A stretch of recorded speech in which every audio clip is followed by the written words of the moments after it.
Francis Ngannou really showed up with this power the other weekend, knocking out Stipe. I was impressed. He has came a long way since living on the streets. Did not have much education. His story, though, is truly motivational. I'm fully convinced Francis Ngannou will be champion for a while, but he has a great fight coming against Jon Jones and has stepped up to the plate. I think the longer the fight goes, the more chance Jon Jones has to win. Let's go back to 2017 when Francis won against Andrei Arlovski. It was a lot like the Rosenstruck fight. He came out swinging, wide arms. He came out wild and just not reserving his gas tank, but he showed great power in his hands. But when he came to Michigan, he showed even more great power against Alistair Overeem. I was there and I was truly shocked. The uppercut was brutal. Alistair only landed one strike and he tried to clinch, but when it got into the middle, there was an uppercut that nearly killed him. Moving forward to 2018, the Predator learned what happens when you don't reserve your gas tank. Basically what happened was Stipe utilized his wrestling in this fight, and he showed a lot of great things with stamina. And Francis still had not learned how to reserve his gas tank, so he really paid for it. He did land a lot of good shots early, but that's about it. The rest of the fight was just Francis being dominated every single round.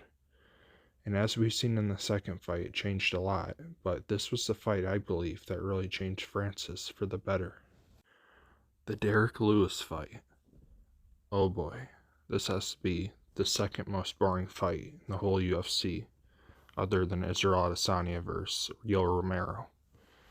I mean, watching this fight was, it was as bad as Rosenstruck and Cyril Gane. That was also really bad. It was just a complete barn burner. I'd like to see a rematch, and I think on Joe Rogan, I seen Derrick Lewis talk about a rematch. He believes he can land at least one more strike. But no, really, I think it's going to happen here probably within the next couple of years. It should be a lot better than the first one. So I don't know if I can go through that again with Derrick Lewis.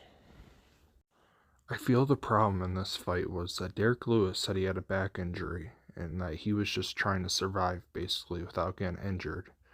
And this was after the Stipe fight when Francis learned about his gas tank. He was just too passive in this fight and held back all of his power. I still believe that the Stipe fight really is what helped him though.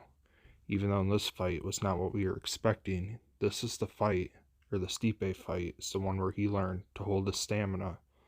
Basically not just use all of his energy with them wild punches. Alright, so then you had the Francis Ngannou versus Curtis Blades fight. All I really know about this fight is I believe this is the one where Curtis Blade had a swollen eye and doctor stoppage. But yeah, basically Francis Ngannou was winning that one too, and I remember he stuffed some takedowns. After that, Francis went on to beat Junior Dos Anjos, Cain Velasquez, Jair Rosenstruck, and Stipe, all doing it with a violent fashion, which is why I think he's going to beat Jon Jones. I just think Jon Jones is going to have a lot of problems early. Round 1 and 2, Francis is just going to be so dangerous. So I think Jones could easily just try to play like he does, the range game, and just stay away, but Stipe tried to take it easy and kind of play rangy, and that didn't go well for him. One thing I will say, though, is when Stipe was rocked, he just walked into the fire and just started brawling with him.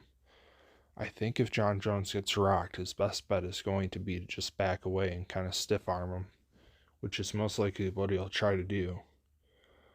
As for the wrestling, I don't think Jon Jones is going to be able to use his wrestling on Francis.